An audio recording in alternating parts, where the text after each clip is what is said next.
এটা আমার চাইতে আপনারা শিক্ষিত যারা আছেন এরা ভালো বোঝার কথা।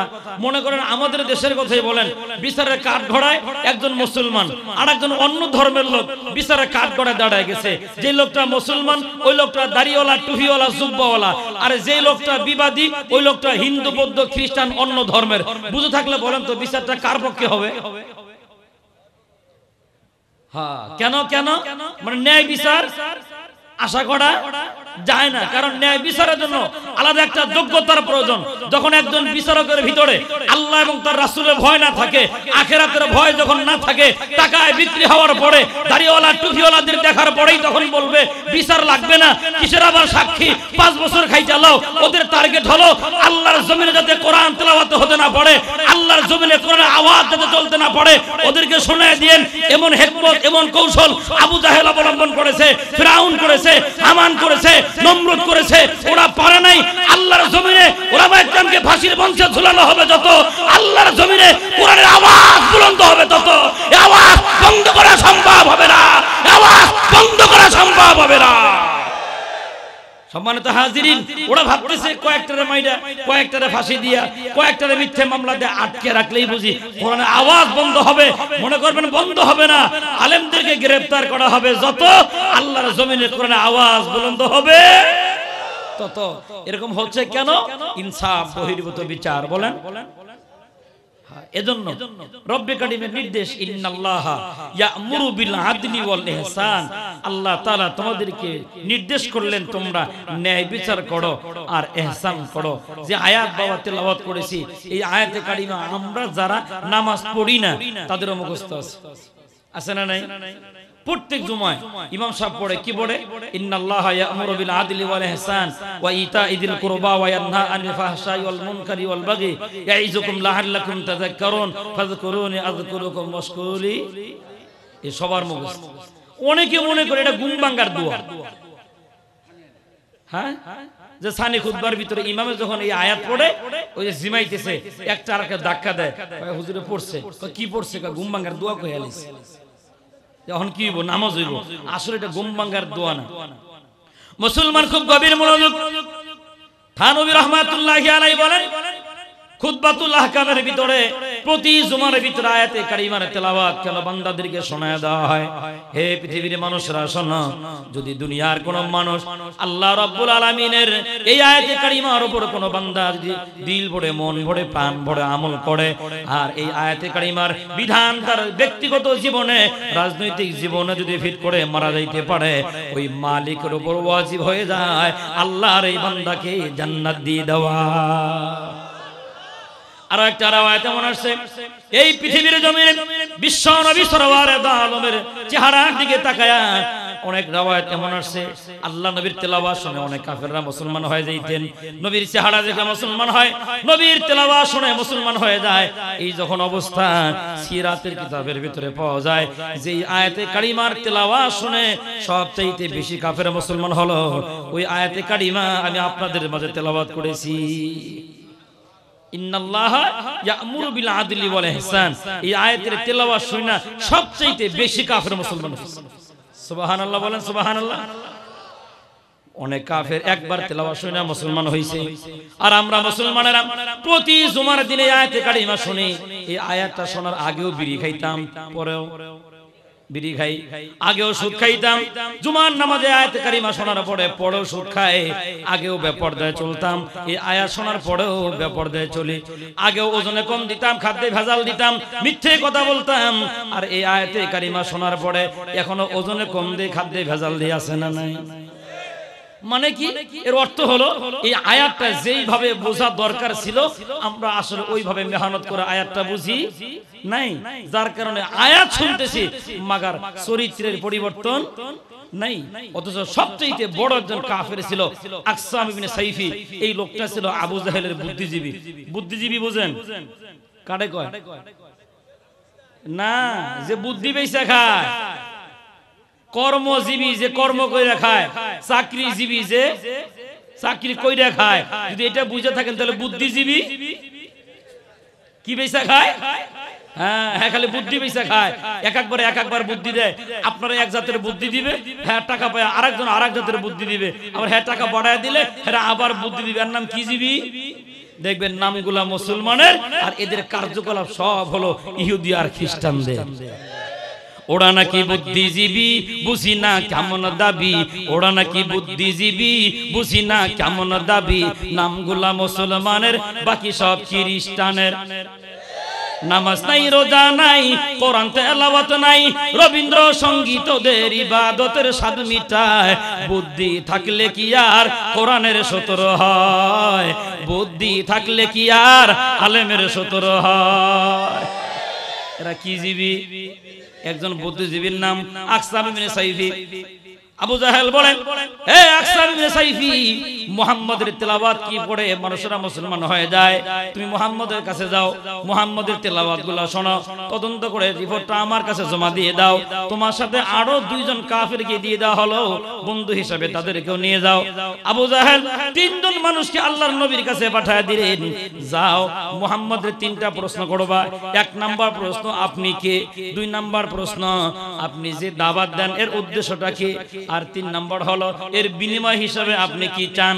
তিনটা প্রশ্ন শিখায় দিয়া আকসাম ইবনে সাইফি সহ আরো দুইজন কাফের নিয়ে আল্লাহ নবীর সামনে গেলেন। গিয়ে জিজ্ঞাসা করে, মান আনতা, আপনি কে? আল্লাহ নবী সংক্ষিপ্ত পরিচয় দিয়া বলেন, আমি আব্দুল্লাহর বেটা মুহাম্মদ সাল্লাল্লাহু আলাইহি ওয়াসাল্লাম। ও মিয়া, ইচ্ছে করলে নবী বলতে পারতেন আমি মুসলমানদের নবী, আমি দোজাহানের বাদশা, আমি সাইয়্যিদুল কাউনাইন ও সাকালাইন। আল্লাহ নবী কিছুই বলে নাই, শুধু বললেন আমি আব্দুল্লাহর বেটা মুহাম্মদ সাল্লাল্লাহু আলাইহি ওয়াসাল্লাম। আর আজকে আমরা দেখবেন মানুষের নাম হলো সংক্ষিপ্ত, ওর ডিগ্রি হলো 3 লাইন। আছে না নাই?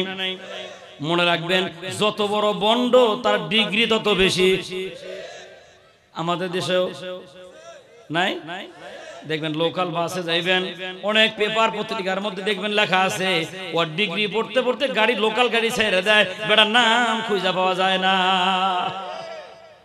বন্ড যত বড় ডিগ্রি তত। অথচ আল্লাহর হাবিব রহমতে দু আলম নবী সংক্ষিপ্ত পরিচয় দিয়ে বলেন, আমি আব্দুল্লাহর বেটা মুহাম্মদ সাল্লাল্লাহু আলাইহি ওয়াসাল্লাম। এবার আকসাম ইবনে সাইফি বলেন, আপনি দাওয়াত দেন, দাওয়াতের উদ্দেশ্য কি? আল্লাহ নবী কিছুই বলেন না।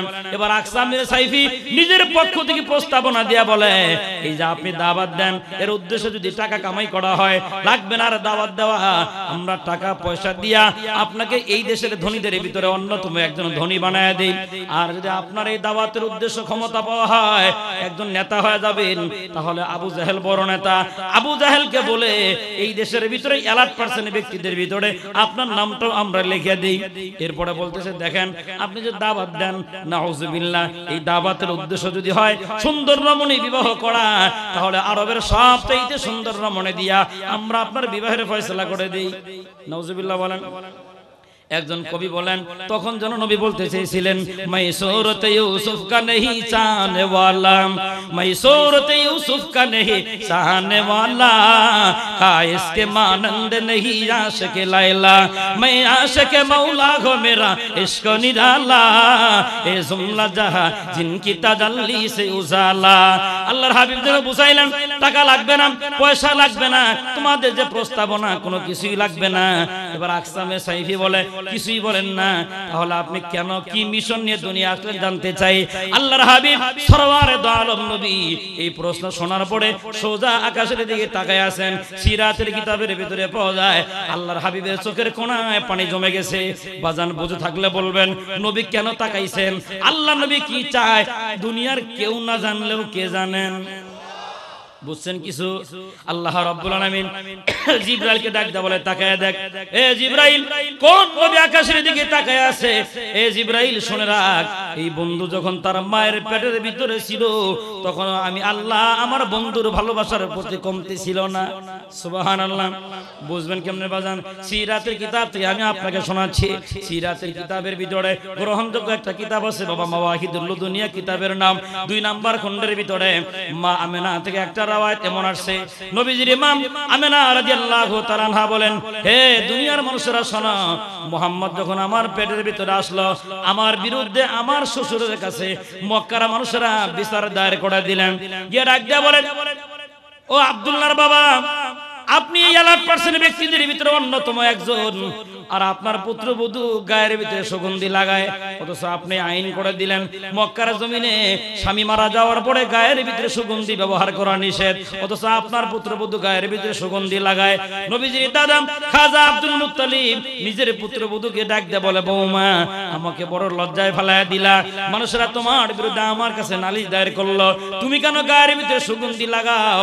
নবীজির মা বলে, বাজান আমি গায়ের ভিতরে সুগন্ধি লাগাই না, সুগন্ধি আমার পেটের ভিতরে, সুগন্ধি আমার দেহে নয়। সুগন্ধি কোথায়?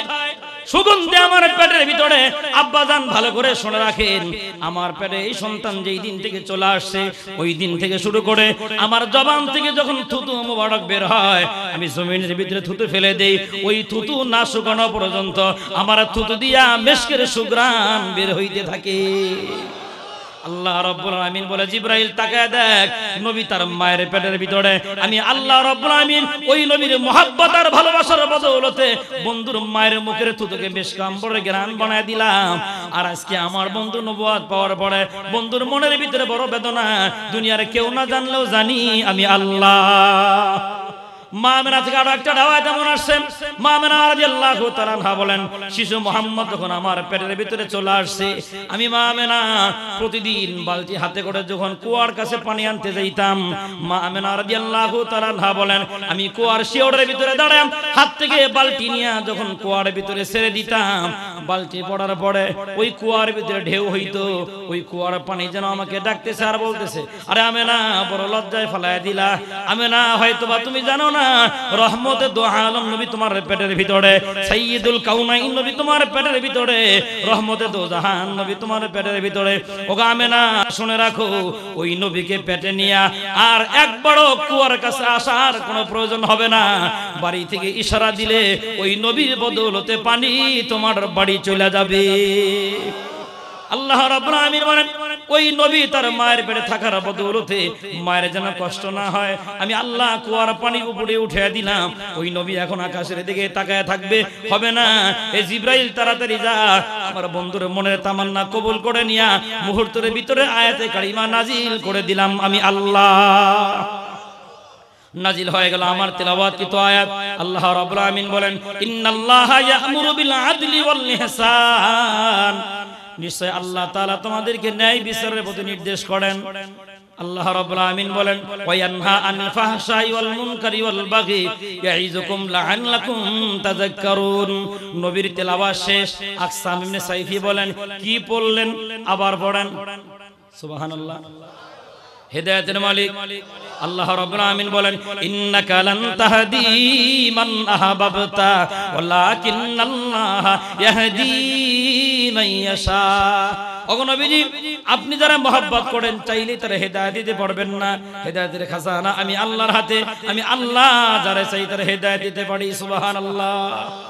আল্লাহর হাবিব সরওয়ারে দো আলম নবী তেলাওয়াত করলেন, আকসাম ইবনে সাইফি বলেন আবার পড়েন, নবী আবার তেলাওয়াত করলেন, আকসাম ইবনে সাইফি বলেন আবার পড়েন, নবী যখন তিন বার করে তেলাওয়াত করে শোনায় দিলেন, আকসাম ইবনে সাইফি বলে, এবার আমি পড়ি আপনি শুনেন। এবার কাফেরে কোরআন তেলাওয়াত করে, আল্লাহ নবী তেলাওয়াতটা শোনার পরে বলে, 100% তোমার তেলাওয়াত সহিহ। সুবহানাল্লাহ। আকসাম ইবনে সাইফি তার সাথে আসা আরো দুইজন মানুষের ডাক দেখা, শুনে রাখো, এই যে আমরা তিনজন আসলাম, তোদের দুইজনের মনের অবস্থা কেমন? তোমারটা কেমন? আকসাম ইবনে সাইফি বলে, তোরা দুইজন মুসলমান হইলে হয়, আমি কিন্তু মুসলমান হওয়ার সম্ভাবনাই বেশি। কয়টা আয়াত শুনছে? একটা আয়াত, মাত্র 3 বার। কয়বার? 3 বার। কারণ ওরা দুইজনে কয়, আগে চলো আবু জাহেলের কাছে যাই, নেতার কাছে যাওয়ার পরে নেতায় যদি মুসলমান হয় তাহলে আমাদের মুসলমান হওয়ার পথটা সগম হয়ে গেল, পথ যখন খোলাসা হয়ে যাবে আমরাও মুসলমান হয়ে যাব। চলো 3 জনে যাই। এবার আকসামের সাইফি বলে, নেতা হইলে হোক, তোরা দুইজন না হলে নাই, কিন্তু মুহূর্তের ভিতরে দেখবি আমি তোদেরকে ফালাইয়া মুহাম্মদের সামনে এসে কালেমা পড়ে মুসলমান হয়ে যাব। কারণ কি? আল্লাহ নবীর ভাষা আরবি ভাষা, আল্লাহ কোরআন নাজিল করলেন আরবি ভাষায়, আকসাম ইবনে সাইফির ভাষা হলো আরবি ভাষা, বুঝায় দেওয়া লাগে নাই। একদিক থেকে নবী তেলাওয়াত করেছেন, আর এই আয়াতের মর্মার্থ আর ব্যাখ্যা বিশ্লেষণ আকসাম ইবনে সাইফি পুরাটা বুঝে ফেলেছে।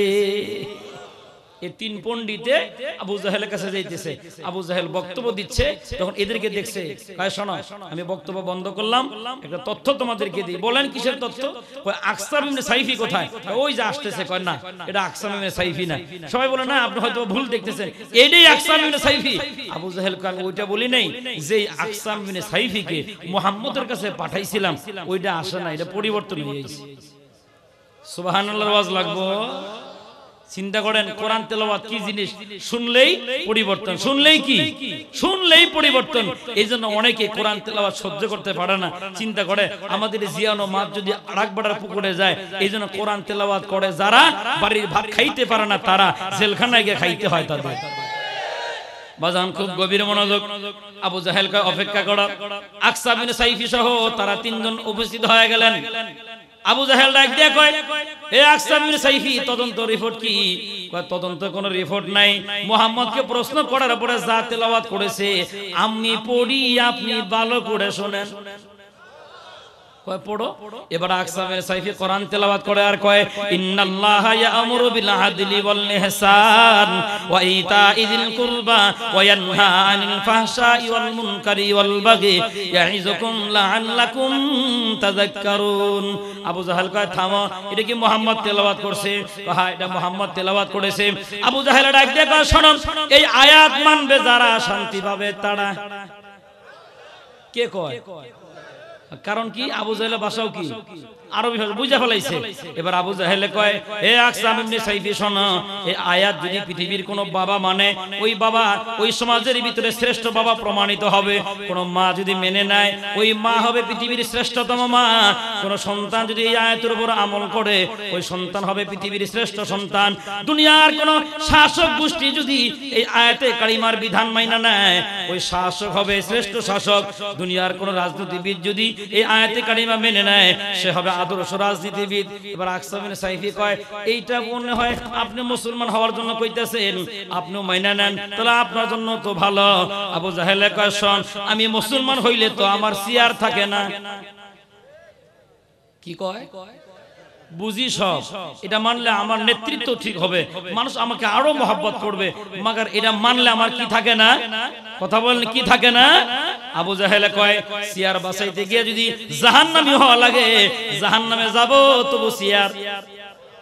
ওই আবু জাহেল মরে গেছে বাবা, এখনো হাজারো আবু জাহেল বেঁচে আছে। এমন এমন কথা বলে, ঈমান থাকলে থাকুক, না থাকে নাই, আমার চেয়ার থাকলেই হয়। এমন আবু জাহেল আছে না নাই? তবে পার্থক্য আছে বাবা। আগের আবু জাহেল মসজিদে যায় নাই, এখনকার আবু জাহেল মসজিদে যায়। আগের আবু জাহেল মাদ্রাসায় যায় নাই, এখনকার আবু জাহেল মাদ্রাসায় যায়। আগের আবু জাহেল ওয়াজে যায় নাই, এখনকার আবু জাহেল ওয়াজে যায়। আর একটা পার্থক্য হলো, আগের আবু জাহেল ছিল বেডা, এখনকার আবু জাহেল। একটা আবু জাহেলের নাম, একটা বেডি আবু জাহেলের নাম হলো ওয়াং সাং সুসি। কোন দেশে? মুসলমানদেরকে কি কয়? আমার আইন যদি মানো আমার দেশে থাকবা, নাহলে কই পাঠাই দিব? বাংলাদেশে পাঠাই দিব। তাহলে মনে করবেন সেম আবু জাহেলের চরিত্র। হ্যাঁ চিন্তা করলো মুসলমান থাকলে তো আমার চেয়ার থাকে না, চেয়ার বাঁচাইতে গিয়ে যদি এগুলো বাড়ি করে দেওয়া লাগে, তাও কথা কয় না। এমন মানুষ আসছে না নাই? আবু জাহেলে কয় তোদের ব্যাপারটা আমার জানা নাই, তবে আমি মুসলমান হইলাম না কেন জানো? মুসলমান হলে আমার কি থাকে না? আকসাম ইবনে সাইফি বলেন এত আবু জাহেল শুনে রাখেন, আপনার মুখ থেকে পরিষ্কার বক্তব্য শোনার পরে বোঝা গেল আব্দুল্লাহর বেটা মুহাম্মদ যা বলে তা সত্য বলে। সুবহানাল্লাহ।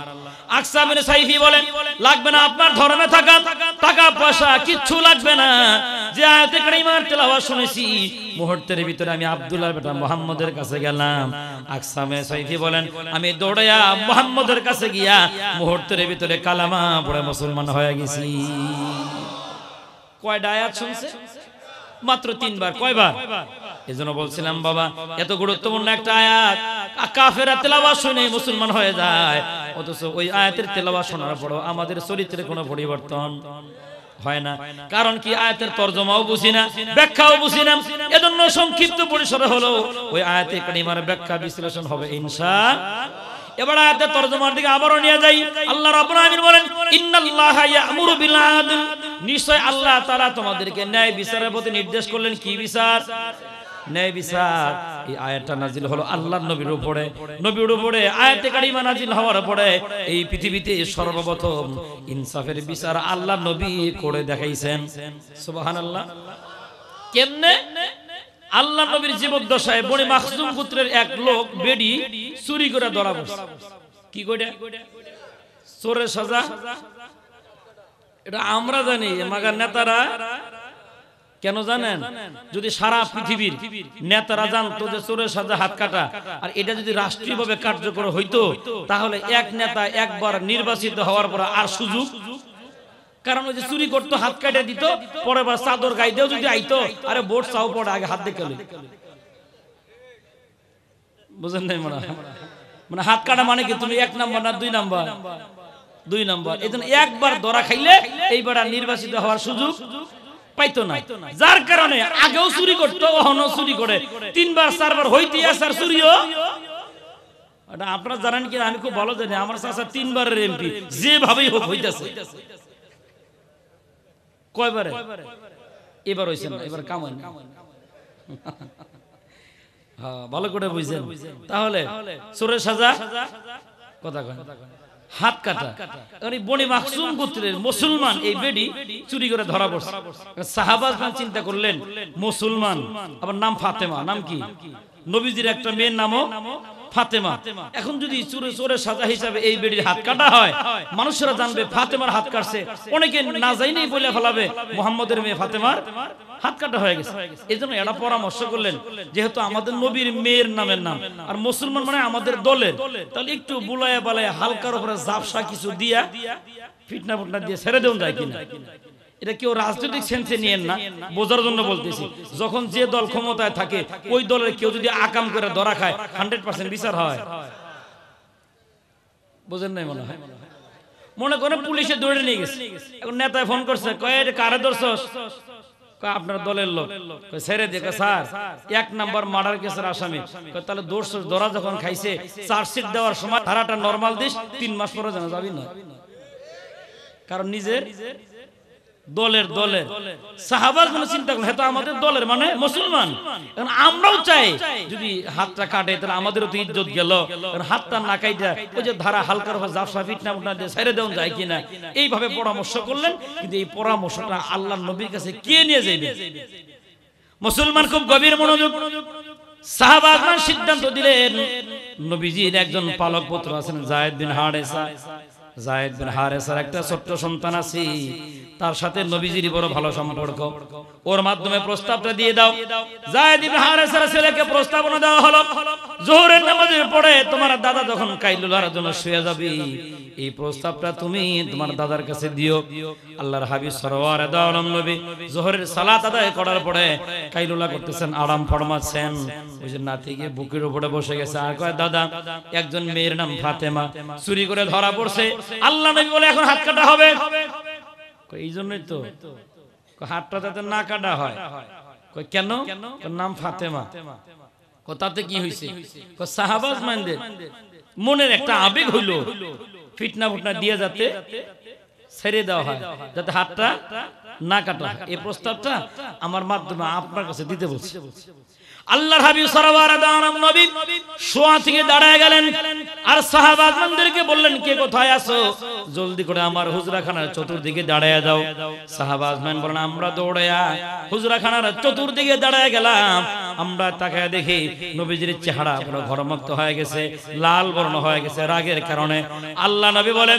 হে সাহাবাগণ শোনো এরা তো অন্য গোত্রের লোক আমার মেয়ের নাম ফাতেমা এই কন্যার নামও ফাতেমা চুরি করে ধরা পড়ে গেছে তোমরা ইনসাফের বহির্ভূত বিচার করে তোমরা হাতটা না কাইটা কোন রকম দণ্ডবিধি দিয়া ছেড়ে দেওয়ার জন্য আমার কাছে তোমরা প্রস্তাবনা দিলা তোমরা ভালো করে শুনে রাখো আল্লাহর জমিনে ইনসাফের বিচার কায়েম করতে গিয়া এই বেডি না হইয়া আমার ওই রোজাত কন্যা ফাতেমাও যদি চুরি করে ধরা পড়তো আল্লাহর জমিনে ইনসাফ কায়েমের জন্য আমি নবী আমার কন্যা ফাতেমার হাত কাইটা দিতাম ইনসাফ করলেন না বেইনসাফ বলেন ইনসাফ আল্লাহর হাবিব দুনিয়া থেকে বিদায় নেওয়ার পরে ইসলামের তৃতীয় খলিফা হযরত আলী রাদিয়াল্লাহু তাআলা আবু বকর হযরত ওমর হযরত ওসমান চতুর্থ খলিফা হযরত আলী রাদিয়াল্লাহু তাআলা আনহুর শাসন আমলের সোনালী যুগের ইতিহাস আমি আপনাকে শোনাই।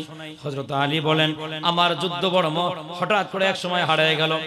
আমি বাজার করতে গিয়ে দেখি একজন অনারবী ব্যক্তির হাতে আমার যুদ্ধ বর্ম। আমি অনারবী ব্যক্তিকে বললাম, মিয়া আমার যুদ্ধ বর্ম তোমার হাতের ভিতরে এটা হারিয়ে গেছে, ফি মাউজাইন কাজা ওয়া ফি মাকানিন কাজা, অমুক রাত্রিতে অমুক দিন এটা হারিয়ে গেছে, আমার যুদ্ধ বর্ম আমার হাতের ভিতরে দিয়ে দাও। ওই ব্রাহ্মণ দাঁড়ায় কয়, আরে আলী এই যুদ্ধ বর্ম যে তোমার প্রমাণ কি? কয় প্রমাণ তো নাই, এটা যুদ্ধ বর্ম আমি চিনে ফেলেছি। এবার ইহুদি কয়, এই যুদ্ধ বর্ম আমার মাল আমার সাথেই আছে, তোমার সাক্ষী প্রমাণ কই?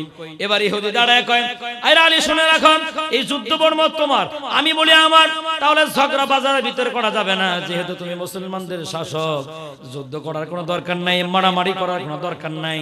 তোমাদের না বিচারের কাঠগড়া আছে, চলো ওই বিচারকের কাছে গিয়া আমরা দুইজনে ইনসাফের বিচার চাই। সুবহানাল্লাহর ওয়াজ লাগবো। চিন্তা করেন, একজন মুসলমান আর একজন ব্রাহ্মণ মানে ইহুদি আয়া কি কয়, চলো তোমাদের আদালতে কিসের বিচার চাই?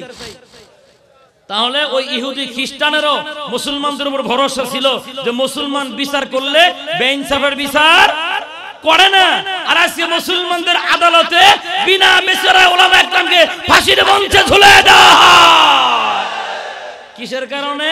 যে বড় বিচার করে তার ভিতরে ইনসাফের বিচার না থাকার কারণে। মুসলমান খুব গভীর মনোযোগ।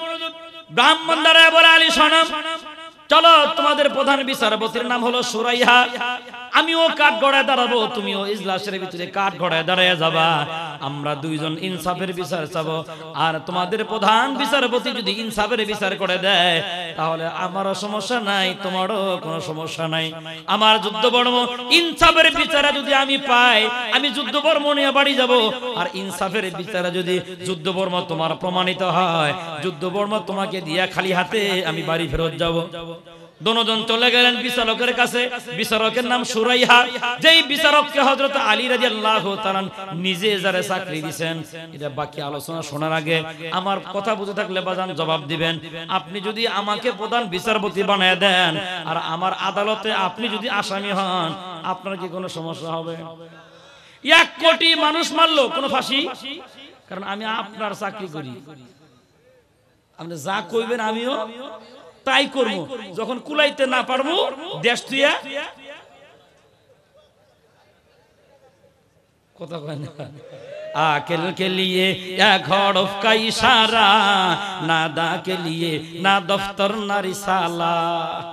সপ্তাহ প্যান্ডেলে বলা সম্ভব না, কিছু অ্যাঙ্গেলও হয় না। কথা বুঝেন না আপনারা? বুঝেন তো? ইনশাআল্লাহ কোন ইনশাআল্লাহ। তাহলে আপনি যদি আমারে চাকরি দেন প্রধান বিচারপতি, হাজারো অপরাধ করার পরে আপনার কোনো সমস্যা হবে না। দেখেন হযরত আলী সুরাইহারে চাকরি দিয়েছে, দেওয়ার পরে কয়, সুরাইহা তুমি ইনসাফের বিচার করো, আমি তোমার দরবারে আসলাম, বাদী বিবাদী দুজন। কয় কিসের বিচার নিয়ে আসছেন হুজুর? চিন্তা করছেন কি দেশের প্রধানমন্ত্রী বিচার চাইতেছে কার কাছে? প্রধান বিচারপতির কাছে। কিসের বিচার নিয়ে আসছেন? যুদ্ধ বর্মটা নিয়ে বিচার নিয়ে আসছি। কেন, কি হয়েছে যুদ্ধ বর্ম নিয়ে?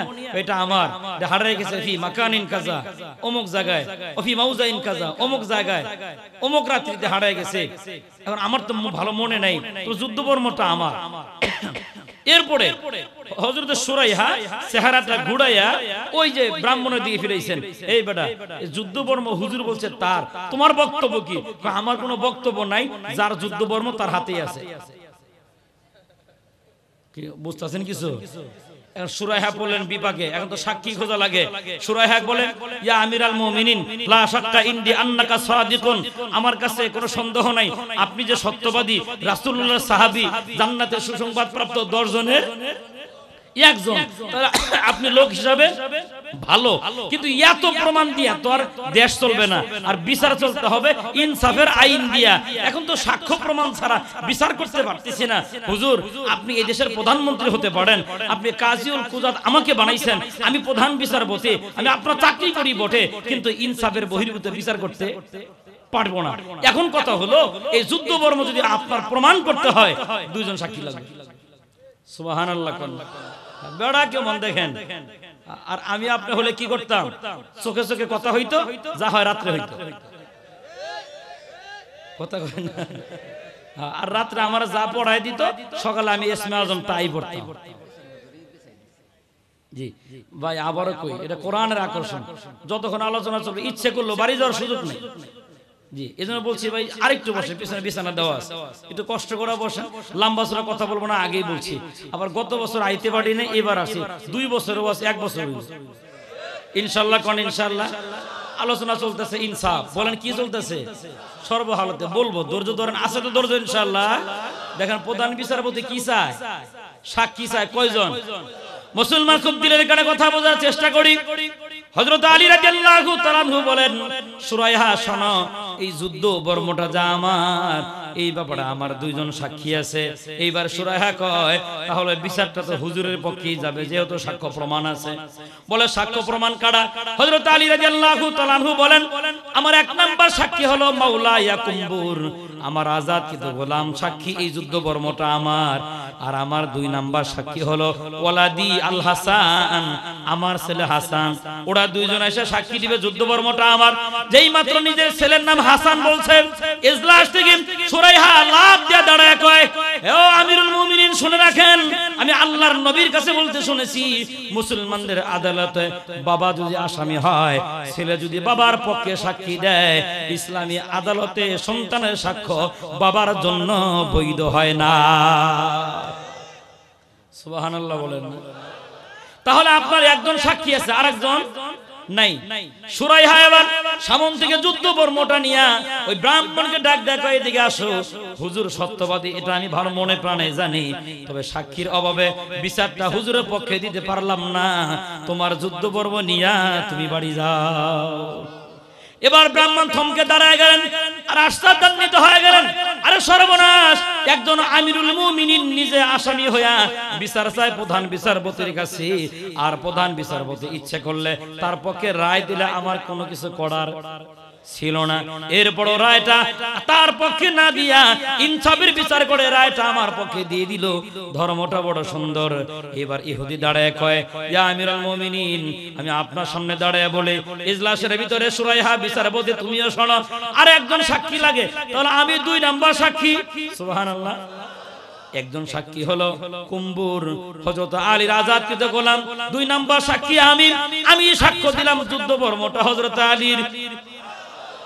এবার ওই কাঠগড়া থেকে ব্রাহ্মণ ওই ইহুদি নাইমা আসে, আসার পরে যুদ্ধ বর্মটা ওই ইজলাসে জমা দেওয়ার পরে বলে, ইয়া আমিরুল মুমিনিন, বুঝে ফেলেছি যে ধর্মের ভিতরে অন্য ধর্মের মানুষেরা আইসা ইনসাফের বিচার পায়, ধর্ম বড় সুন্দর ধর্ম, আর বোঝানো লাগবে না। এই যে আপনার কদমে হাত দিয়ে দিলাম, আপনি আমাকে কালেমা পড়ে মুসলমান বানাইয়া দেন। ব্রাহ্মণ মুসলমান হয়ে গেলেন। মুসলমান হওয়ার পরে হযরত আলী রাদিয়াল্লাহু তাআলা বড় খুশি হয়ে গেলেন। ব্রাহ্মণকে বুকের ভিতরে জড়ায় ধরার পরে বলে, এখন থেকে তুমি আমার ধর্মীয় বড় ভাই। ও মিয়া, আমি পাইলাম আমার যুদ্ধ বর্ম, এবার আমি তোমাকে হাদিয়া দিলাম, এই যুদ্ধ বর্মটা তোমাকে হাদিয়া দিলাম। আর আমি আলী প্রধান বিচারপতির সামনে দাঁড়িয়ে বললাম, যে ঘোড়ার উপরে সওয়ার হইয়া বিচার চাওয়ার জন্য এসেছিলাম, ও ওয়াহাবতুলাকা মাল ফারাসি আইজান, আমার এই ঘোড়াটাও তোমারে হাদিয়া দিলাম। ইহুদির জন্য লাভ না লস? মুসলমানদের জন্য লাভ না লস? তাহলে বোঝা গেল ইনসাফের বিচার হবে যেখানে সবার জন্য লাভ হবে। এইবার হযরত আলী রাদিয়াল্লাহু তাআলা ওই প্রধান বিচারপতিকে লক্ষ্য করে বলে, ও সুরাইহা, ভালো করে শুনে রাখো, আজকের বিচারটা যদি আমার পক্ষে হইতো, ইহুদির বিপক্ষে যদি হয়ে যাইতো, এই যুদ্ধ বর্ম দিয়া আমি আলী এই ইজলাসের ভিতরে তোমার কল্লা উড়াইয়া দিতাম। একথা শোনার পরে সুরাইহা লাভ দিয়ে, কেমন বেটা দেখেন, সুরাইহা লাভ দিয়ে দাঁড়ায় কয়, আমিরুল মুমিনিন, আপনিও ভালো করে শুনে রাখেন, আমার এই ইনসাফের বিচারের ভিতরে যদি বিষোদ্গার করে আপনি চলে যাইতেন, আর আপনি আমার ইনসাফের বিচার যদি না মানতেন, এই তরবারি দিয়া আজকে আপনার সামনে, ব্রাহ্মণের সামনে, এই ইজলাসের ভিতরে আমি আমিরুল মুমিনিনের কল্লা উড়াইয়া দিতাম। এটা কিসের বিচার? কথা বলেন, ইনসাফের। আর আমরা করি কোন আমরা করি বেইনসাফ। কেন? যাকে আমরা বসাই বিচার করার জন্য সর্বহালতে, বাড়িতে হতে পারে, সমাজে হতে পারে, রাজনৈতিক অঙ্গনে হতে পারে, যারা আমরা বিচারক মানি, দেখা গেছে তার ভিতরে ইনসাফের জ্ঞান না থাকার কারণে তার থেকে জুলুমের বিচার হয়। কিসের বিচার হয়? ভালো করে বুঝে, এটা বোঝার জন্য ছোট্ট একটা দৃষ্টান্ত বুঝতে হবে। কষ্ট হইতেছে কি ভাই? সম্মানিত হাজিরিন, গভীর মনোযোগ। এরা আপনারা ভাষা বুঝবেন কিনা জানি না, আমাদের উত্তরবঙ্গে নালি বিক্রি হয়। নালি চিনছেন? গাভীরে খাওয়াইলে দুধ দেয় বেশি। নালি, যেই বেটা নালি বিক্রি করে ও কিন্তু নালি ওজন দেওয়ার সময় একটা বাসন, একটা পাতিলা, যে কোনো একটা কিছুর ভিতরে দেয়। এরপরে একটা সিস্টেম হলো, যদি কোনো ব্যক্তি নালি চায়, কথার কথা মনে করেন 1 কেজি নালি চাইছে, তখন এই বেটা কি করে, যে পাতিল দিয়ে নালি ওজন করে আপনাকে দিবে, পাথর দেওয়ার আগে এক পাশে দিবে পাতিল, আর এক পাশে মাটি অথবা ইটের খোয়া, কঙ্কর জাতীয় কিছু দিয়ে সমান সমান করে। গাজীপুরে কি কয়, মানে কাঠ গড়া না, মানে সমান সমান পাথর দেওয়ার আগে সমান সমান করে নেওয়া, এটা কি কয়? ফের ভাঙ্গা, কাঠদারি করা। এখন বুঝছেন তো? আচ্ছা, আলহামদুলিল্লাহ, ভালো বুঝছেন। এখন এই এক বেটা আয়া কইছে আমারে 1 কেজি নালি দাও। ঘটনাক্রমে এই বেটা যে নালি বেচে, যে পাতিলে, পাতিলার ওজন 1 কেজি। নালি চাইছে, পাতিলার ওজন 1 কেজি। এখন বেটা ওই যে ফের ভাঙ্গে নাই, দাঁড় কাটা করে নাই, সমান সমান না করে এক পাশে দিছে পাতিল, আর এক পাশে দিছে হলো 1 কেজি পাথর। দেওয়ার পরে স্বাভাবিক আন্দাজ করে কিছু নালি উঠাইছে, দাড়িপাল্লা টান দিছে, স্বাভাবিক তো নালি বেশি হওয়ারই কথা। এখন বেটা নামায়, নামাইতে নামাইতে পাতিলের নালি সব নামান শেষ। এখন কয়, এই মিয়া টাকা দাও, তোমার তো নালি লাগেই না। কি কয়? টাকা দাও, তোমার নালি। কারণ কি?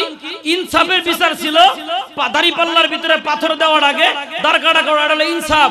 এই আকল ব্র্যান্ডের ভিতরে না থাকার কারণে বেটায় যেমন কেজি কেজি মিলে কয় নালি লাগেই না। আজকে ওই ইনসাফের আকল মাথার ভিতরে না থাকার কারণে দাড়িওয়ালা, টুপিওয়ালা, জুব্বাওয়ালা, কাঠগড়া থাকলে পরে কয় সাক্ষী লাগেই না। কি কয়? সাক্ষী লাগে না। আগে 5 বছর খাইলো। মনে রাখবেন, দিন এমন, কথা বলেন, দিন এমন। রব্বে কারীম বলেন, তিলকাল আইয়ামি নুদাবিলুহা বাইনান নাস। দিনগুলো মানুষের ভিতরে আমি আল্লাহ তাআলা পরিবর্তন করি। এজন্য ইনসাফের বিচার করে যারা, আল্লাহর জমিনে শান্তি পাবে তারা। এখন ইনসাফ করবেন কোথায়? সর্বহালতে। কোন জায়গায় বলেন? সব জায়গায়। সব জায়গায় ইনসাফ করবেন। আপনি 1% ব্যক্তিদের ভিতরে অন্যতম, প্রজাদের প্রতি আপনি করবেন ইনসাফ। আপনি বাবা সম্পদ বন্টন করার বেলায় ছেলেকে দিলেন, মেয়েকে দিলেন না, কি হইল? কথা কয় না, কি হইল? অনেক হাজী সাহেব আমাদের দেশে বাবা এমন আছে, দেখবেন মেয়েকে সম্পদ না দিয়া ছেলেদেরকে সব সম্পদ সুন্দর করে বন্টন করে দিয়া মেয়েদেরকে বলে, মা তোরা দোয়া কর, হজে থেকে সহি সালামতে ঘুরে আইসা তোমাদের মাল সব বন্টন করে দিব। কখন দিব? হজে থেকে ঘুরে আইসা আল্লাহ সহি সালামতে এই হাজী সাহেবরে ঘুরে আনছে। এখন মেয়ের আইসা, আব্বা হজে থেকে আয়া না আমাদের মাল দেওয়ার কথা, জমিন দাও। এখন হাজী সাহেব দাঁড়িয়ে এরকম করে কয়, আমার দুনিয়ার ঝামেলায় তোর আর জড়াইস না রে মা, এটা আল্লাহ বিল্লাহ করে মরবার দে। মানে 100টা বিলাই মেরে, 100টা ইন্দুর মেরে বিলাই হজে হইছে। হাই রে দরবেশ রে, ইনসাফে কয় ছেলেরাও দাও, মেয়েকেও দাও। আর সে মেয়েকে না দিয়ে খালি তাসবিহ টানে। কি টানে? মুসলমান খুব গভীর মনোযোগ। হাজারো তাসবিহ টানো, মেয়ের সম্পদ না দিয়া খানা কাবার ভিতরে গিলাপ ধরে হাজারবার কানলেও তোমার হজ কবুল হওয়ার সম্ভাবনা নাই। আমরা তো অনেকে মনে করি বাবা মক্কায় গেলেই মনে হয় মা, অনেকে মনে করে না। আবার যারা হজের ব্যবসা যারা করে দেখবেন, ওই যে হারাম উপার্জন যারা করে, যে কানে কানে ইসমি আজম কয় জীবনে অনেক হারাম কামাই করছেন, একবার হজ করলেই কিন্তু আল্লাহ সব মাফ করে দিব। মানে হোক ও হেও কিছু মাল করে। মনে রাখেন, 1 কোটি বার হজ করলো এমন কিছু গুনাহ আছে যে গুনাহ মাফ হবে না যদি তার দ্বারা বেইনসাফের বিচার হয়। এই গুনাহ মাফ হবে না। কিন্তু বলেন তো দেখি, আমাদের দ্বারা বেইনসাফ হয় কিনা? হয়। কিভাবে বুঝবেন? গভীর মনোযোগ। বেইনসাফ করে কয়, দেখেন চাকরি শেষ, রিটায়ার্ড পারসন হওয়ার পরে পেনশনের টাকা দিয়া আল্লাহর বান্দা গেল হজি, সরকার তারে চাকরি দিল, ঘুষ খায়া খায়া নিচের ফাইল উপরে উঠাইলো। ইনসাফ না বেইনসাফ? এই যে বেইনসাফের বিচার কইরাম, রিটায়ার্ড পারসন হওয়ার পরে পেনশনের টাকা দিয়া হজে যাওয়ার পরে খানা খাবার গিলাপ দইয়া রাতের আধারে কান্দে আর কয় আল্লাহ আমি যে ঘুষ খাইছি দুনিয়ার কেউ জানে না, আমি জানি আর তুমি জানো, এইজন্য রাতারাতি মাফ চাই, খানা খাবার গিলাপ দইরা কইলাম জীবনে আর কোনোদিন ঘুষ খামু না। ফেরেশতারা কইব এই বেটা তোর কপালে 3 লাত্তি, তোর তো চাকরি নাই, তোরে ঘুষ দেয় কেডা? কথা মনে হয় বুঝেন নাই। তাহলে তওবা করতে হবে, চাকরির টেবিলে ইনসাফ কইরা যেখানকার ফাইল সেখানে যদি থাকে, টাকা খাইয়া ফাইল যদি লড়াছড়া না হয়, তুমি যদি বেইনসাফ না করো, মক্কায় না গেলেও তোমার তওবা দেশেই কবুল হবে। যদি ইনসাফের বিচার, হাজারো মানুষ দেখবেন বাবা দাড়ি টুপি জুব্বা পাগড়ি লাঠি সব ঠিক আছে, শুধুমাত্র আইল বাতর কাটপার গিয়া কোদাল হাতে নিলে হুঁশ থাকে না। এমন অনেক মানুষ সমাজের ভিতরে আছে না নাই? এ বাবা সারা জীবন আইল বাতর কাইটা এমন কাটা কাটছে বাবা, বকরি হাইটা যাবে আর বলবে আরে এটা কি হাজী সাহেবের বাতর না পুলসিরাতের ফুল, এমন কাটাই কাটছে। গ্রামগঞ্জে যাদের বাড়ি হেরা ভালো জানবে, আছে না এরকম? আছে। এই বেটা সারা জীবন বাতর কাটছে, ইনসাফ না বেইনসাফ করলো, মানে জুলুম করছে, আর এক বেটা জমিন মেরে দিছে, মেরে দেওয়ার পরে শেষ বেলা যখন শরীরে লোড টানে না, লোড টানে না বুঝেন তো, মানে ইঞ্জিন চলে না, প্যারালাইসিস, পাও বাঁকা, মুখ বাঁকা, হাত বাঁকা, তখন বালিশে বইবে কান দেখো, আল্লাহ আল্লাহ তোবাটা কবুল করো, জীবন আর বাতর কাটতাম না, কাটবি যে তোর তো লোড নাই। ওখান কোদাল নিয়ে যাবেন, চাচা যাও আর একবার যাও, না ইঞ্জিনে কাল্লা তোমার মারতেছে ওনার। এখন তওবা করলে তওবা কবুল হবে না, কারণ তওবা কবুল হবে কখন? গুনাহ করার শক্তি থাকে যখন। আরো ভালো করে বুঝে নেন, যে কোনো ডিপার্টমেন্টে চাকরি করার পরে পোশাকটাও জমা দিবেন, অস্ত্রও জমা দিবেন, জমা দেওয়ার পরে খানায় খাবার গিলাপ ধরে কাঁদলেন আর বললেন আল্লাহ জীবনে বাতি নিভাইয়া অনেক মারছি আর মারতাম না। হ্যাঁ, আবার তওবা করে আল্লাহ অন্যায় ভাবে জীবনে অনেক ক্রস ফায়ার দিছি, কেউ জানে না তুমি জানো, অস্ত্র জমা দিছি, পোশাকও জমা দিছি, এই যে কান্ডা দুইরা কইলাম, কাবার চত্বরে দ্বারা কইলাম জীবনে কোনোদিন আর গুলি করব না। ফেরেশতারা কইব তুই যে গুলি করবি তোর বন্দুক কই? তাহলে বোঝা যায় অস্ত্র জমা দেওয়ার পরে আর তওবা কবুল।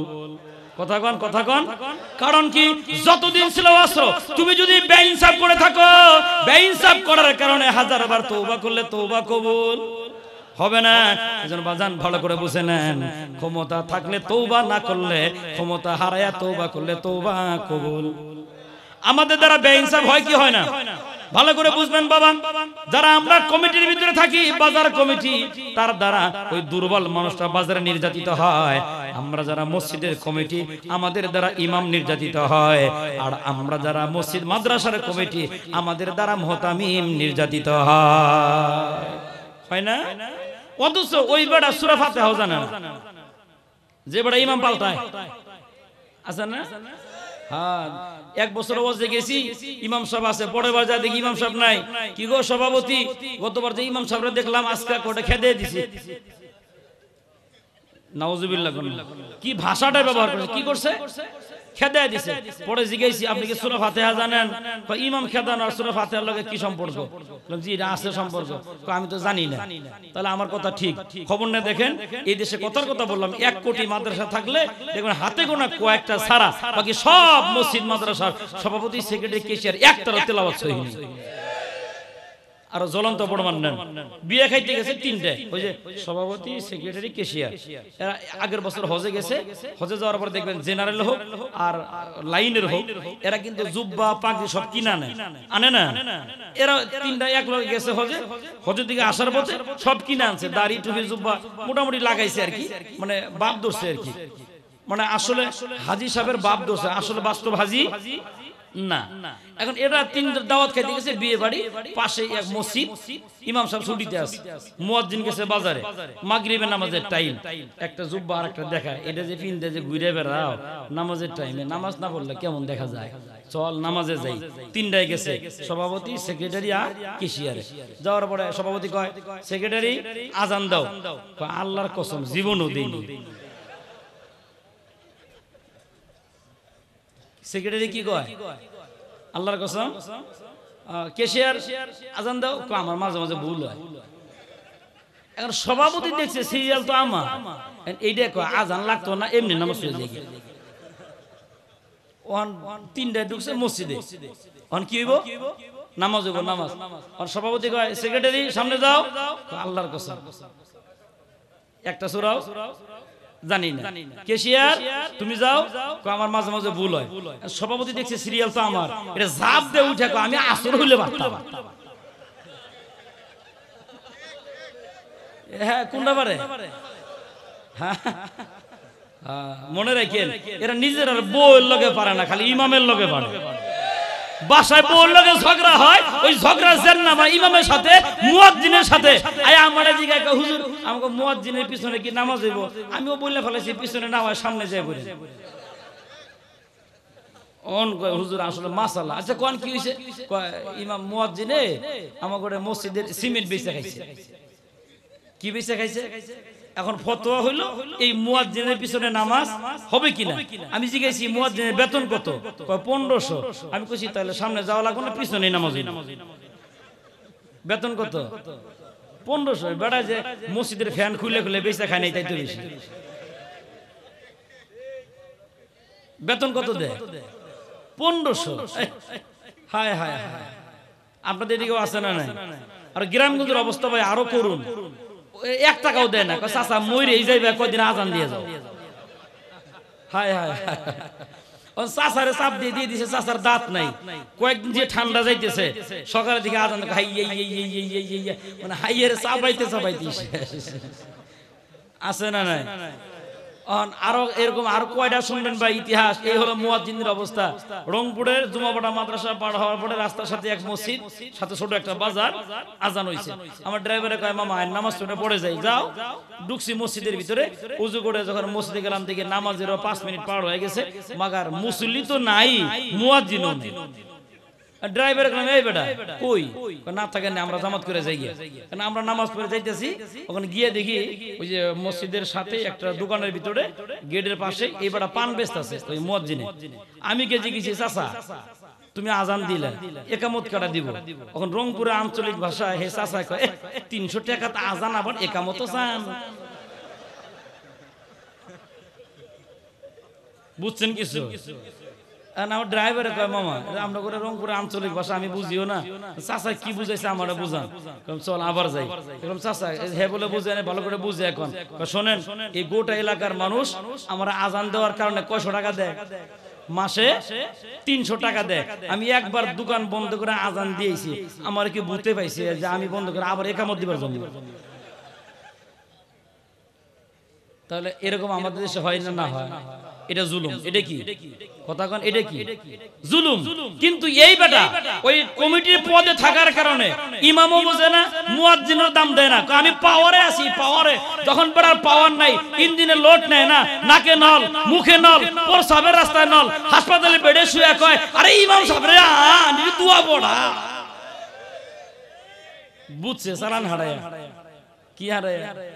হ্যাঁ বুঝেন, এরা হুজুর বোঝে কখন চালান হারায়। এর নাম কি?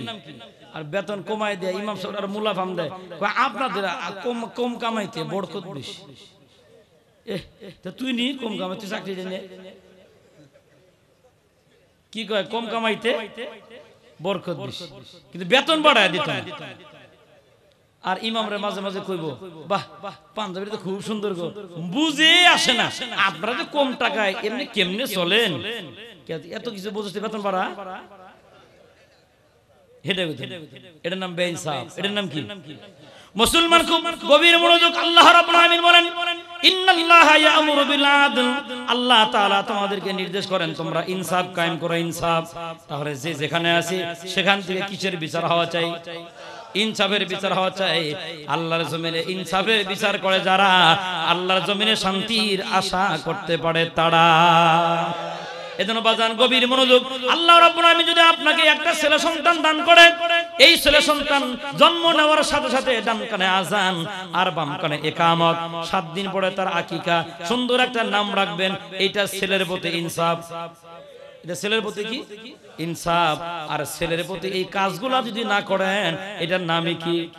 বেইনসাফ। এখন অনেকেরা বলবে আরে আমার ছেলে যদি মাদ্রাসায় পড়ে, আমার ছেলে তো কিছুই বুঝবে না, আমার ছেলে জাগতিক বিদ্যা পড়লে পড়ে দুনিয়ার মানুষরা সম্মান দিবে। এমনি মনে রাখবেন দুনিয়ার সার্টিফিকেটের পাওয়ার আছে কতক্ষণ বান্দার হায়াত থাকে, যতক্ষণ হায়াত নাই সার্টিফিকেটের পাওয়ারও নাই।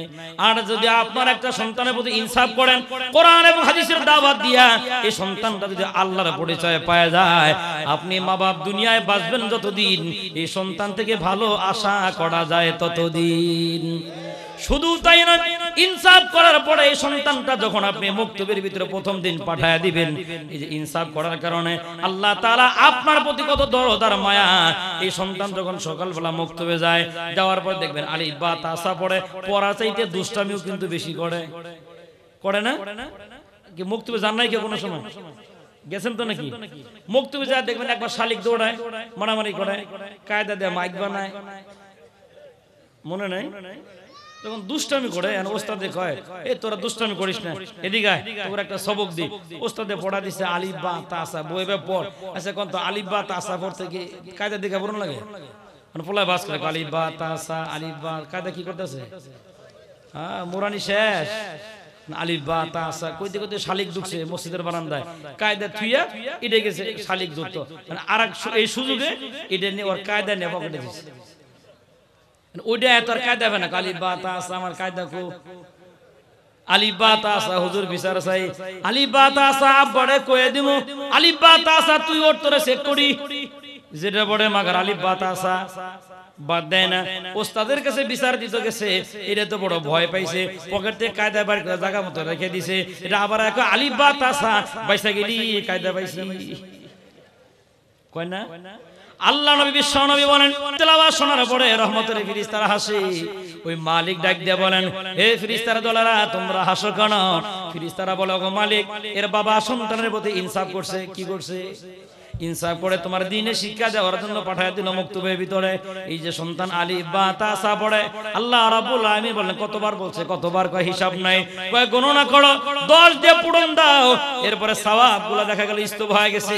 ফেরেশতারা বলে ওগো মালিক, এই ছেলের আমলনামা এখনো জারি হয় নাই, গুনাহও নাই, সওয়াবও নাই, সওয়াবগুলো আমরা কোথায় দিব? আল্লাহ রাব্বুল আলামিন বলেন যেই সমস্ত মা বাবারা সন্তানের প্রতি ইনসাফ করলো, ওদের মা বাপকে ঠকানো যাবে না। এই সওয়াব গুলা সমান সমান ভাগ করো, অর্ধেকটা সওয়াব তার বাবার আমলনামায় জমা দাও, বাকি অর্ধেক সওয়াব মায়ের আমলনামায় জমা দাও। তাহলে সন্তানের প্রতি মা বাপ ইনসাফ করার পরে মা বাপ ঠকলো না জিতলো? জিতলো। এখন অনেকে ভয় পায় যে আমার ছেলে যদি মাদ্রাসায় পড়ে, আমার ছেলেকে যদি পুলিশে গ্রেফতার করে, ও মিয়া খবর না দেখবেন এই দেশের ভিতরে কথার কথা বলে 1 কোটি পুলিশ থাকলে পড়ে, কয়েকজন হাতে গোনা বাদ দিয়া সব পুলিশ অফিসারদের ছেলে মেয়েরা মাদ্রাসায় পড়ে। আমার মাদ্রাসায় 4 পুলিশ অফিসারের ছেলে পড়ে, 4টা। ওরাও জানে যতই হুজুর মারি এরাই ভালো মানুষ, কথা কয় না? কারণ এরা ওজনে কম দেয় না, খাদ্যে ভেজাল দেয় না, মিথ্যে কথা বলে না, মারামারি করে না। তাহলে আপনি কবির হুজুর তাহলে মার খায় কেন? এটাও তো একটা কথা। মার খাওয়ার পিছনে কারণ হলো, এটা বোঝার আগে একটা দৃষ্টান্ত বোঝেন। একজন ডাক্তার তার বাপ মা দিছে লেখাপড়া করার জন্য, ডাক্তারে গিয়ে ঠিক মতো পড়ে নাই, কলেজ ফাঁকি দিছে। ফাঁকি দেওয়ার পরে খালি 2টা কাম শিখছে, রক্ত বের করা আর রক্ত ঢুকানো। কয়টা শিখছে? 2টা, খালি রক্ত বের করা। কিন্তু এটা বোঝে নাই কার শরীর থেকে রক্ত বের করবে, বের করা রক্ত কার শরীরে ভরবে, বিস্তারিত শেখে নাই। বিস্তারিত না শেখার পরে বিশাল বড় একটা চেম্বারের ভিতরে লেখা দিছে এখানে জটিল রোগের ট্রিটমেন্ট করা হয়। সকালবেলা এক রোগী আসছে লো প্রেসার, আমার মাথা ব্যথা করে, ঘাড় ব্যথা করে, প্রেসার মাইফা দেখে লো প্রেসার, তাড়াতাড়ি সব। এরা শরীর থেকে আরো 3 ব্যাগ রক্ত বার করছে।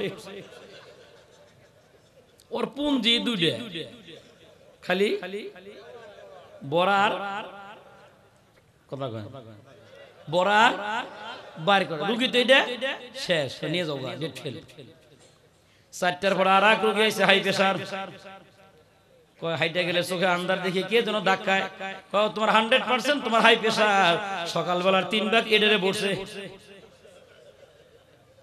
ওটাও শেষ। ওর পুঞ্জি কয়টা? হ্যাঁ, ওই ডাক্তার যেমন মানুষ মারার হাতিয়ার, আজকের ডাক্তারও একটাই শিখছে, খালি জেলখানায় বড় আর বাইর করো। এটা শেখার কারণে বিস্তারিত শেখা নাই, কারে ভরবো আর কারে বের করবো, যার কারণে পরিমণির মতন নষ্ট মানুষ জেলখানায় যাওয়ার পরে কয়েকদিনের ব্যবধানে হাতের ভিতরে মেহেদি দিয়ে টাটা দিয়ে বের হয়। মামুনুল হক 1000 দিন যায় বের হতে পারে না।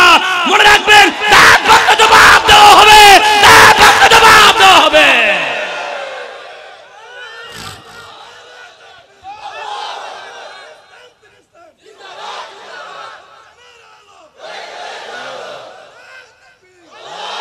মুসলমান খুব গভীর মনোযোগ। ডাক্তারের পুঞ্জি কয়টা? খালি বড়। আর এই ডাক্তার যেমন বেইনসাফ করার কারণে মানুষ মারার হাতিয়ার, আর আমরাও যদি বিস্তারিত না যাই না, শুধু ধরি আর মারি, এক সময় এমন অবস্থা হবে বাবা, এই ক্ষতি পোষায়া যাওয়া সম্ভব হবে না। এটা বোঝার জন্য ভালো করে বুঝে নেন। আপনারা জানেন কিনা, মানুষের যেমন জেলখানা আছে বাবা, গরু ছাগলের কিন্তু জেলখানা আছে। এটারে কি কয়? খোয়ার। এখন একবার মুখে খুব রুচি, প্রতিদিন এমসি বাজারে চা খায় আর বিস্কিট খায়, পকেটে হাত দিয়ে দেখে টাকা নাই। আর আপনারা জানেন কিনা, আমরা যখন ছোট ছিলাম, কারো ছাগল যদি আমাদের ক্ষেত খাইতো, ক্ষেতের ফসল খাওয়ার কারণে এই ছাগল ধরে নিয়ে আমরা দৌড়ে নিয়ে খড়ে দিলে পরে 2-4-5 টাকা করে আমাদেরকে দিত না? এই বেড়া যখন চা খাইতে গেছে, পকেটে তো টাকা নাই, নেশা উঠে গেছে, কি করব? এখন তো মনে মনে টেনশনে পড়ে গেছে, হাই রে, এটাও তো জানি আমি সুন্দর করে যদি গরু খড়ে দিই তাহলে তো টাকা দিব। এখন কার গরু খড়ে দিবে খুঁজে পায় না, এবার নিজের গরু নিজেই খড়ে দিছে। নিজের গরু সকালবেলা নিজে খড়ে দিয়ে চা বিস্কিট খাইছে। বেড়া জানে না যে বিকালে যদি আমি আনতে যাই 200 লাগবে। কয়শো লাগবে? মনে রাখেন বাবা, যারা শয়তানদের কুমন্ত্রণায় পড়ে, বিদেশিদের চাপে পড়ে, উলামা ইকরামকে গ্রেফতার করে জেলখানায় ভরে, তুমি নিজের গরু নিজে খড়ে দিচ্ছ, এমন এক সময় আসবে তুমি মরে গেলে জানাজা পড়ার হুজুর খুঁজা পাইতা না। এজন্য বাজান, নিজের গরু নিজে খড়ে দেওয়া যাবে না। এজন্য নিজের গরু নিজে খড়ে দিবেন না হেফাজত করবেন? হেফাজত করবেন। যে ওয়াজ পড়ে আগে পরীক্ষা হইল, পকেটে হাত দেন, যে আমিও দেই আপনি দেন, যার পকেটে যা আছে 100, 200, 500, 1000, নিজের গরু নিজে খড়ে দেখাবো না, নিজের টাকা দিয়া নিজের গরু নিজের উলামা ইকরাম নিজেরা হেফাজত করি, নিজের কপালে যদি দুঃখ না হয়। উঠেন না, কথা দিলাম 2 বছরের বয়স, মানে 2 ঘন্টা ছাড়া হইতো না ইনশাআল্লাহ। আমি আসি, যদি আপনাদের ধৈর্য থাকে দেন, একটু পকেটে হাত দেন, আবেগ আর ভালোবাসা নিয়ে। নিজের গরু নিজে খড়ে দিয়ে না, দেন ভাই, পকেটে হাত দেন। 100 টাকা, 200 টাকা, 500, 1000, যে যেমনি পড়েন ইনশাআল্লাহ, কোনো জবরদস্তি নেই। দেন, একটু পকেটে হাত দেন ইনশাআল্লাহ। আমিও দেই, আপনারাও দেন। ওয়াজ পড়ই পয়গম্বর সুলাইমান আলাইহিস সালাতু ওয়াস সালাম যেমন বাবা তেমন সন্তান।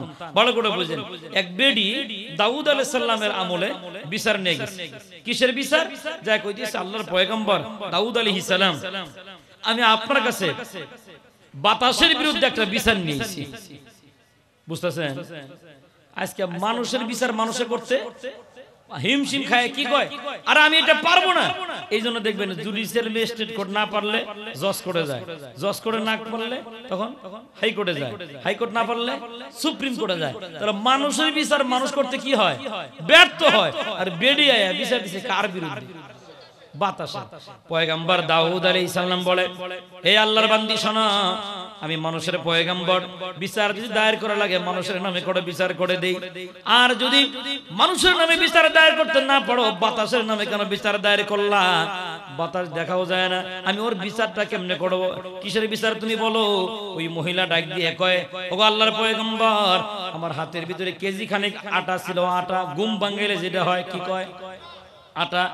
আমি যাইতেছিলাম বাড়িতে, বাতাস আমার হাত থেকে আটা উড়ায় নিয়ে গেছে। ওগো আল্লাহর পয়গম্বর, আমার আটা উড়ায় নেওয়ার বিচারটা করে দেন। আল্লাহর পয়গম্বর বলে, কয় কেজি? কয় কেজি খানিক তো হবেই। আল্লাহর পয়গম্বর কয়, লাগবে না তোমার কেজির বিচার করা, বিচার করে তো 1 কেজি পাইবা। এই যে বস্তা নিয়ে যাও, এখানে 5 কেজির মতো আছে, নিয়ে যাও। এটা কি বিচার হইল না জরিমানা হইল? এটা কি ইনসাফ হলো না বেইনসাফ? ইনসাফ ছিল বাতাসকে ডাইকে এনে বিচার করে দেওয়া, নাকি বলেন? আর কারণ দর্শানো, আর বিচার না করে জরিমানা দেওয়া, এটা কি কয়? বেইনসাফ। ভালো করে বুঝে নেন। বেডি আড়া পায় তো খুশি, বিচার হইলে হোক না হইলে নেই, আড়া তো পাইছি। গেছে কয় কেজি? 1 কেজি পাইছি, লাভ না লস?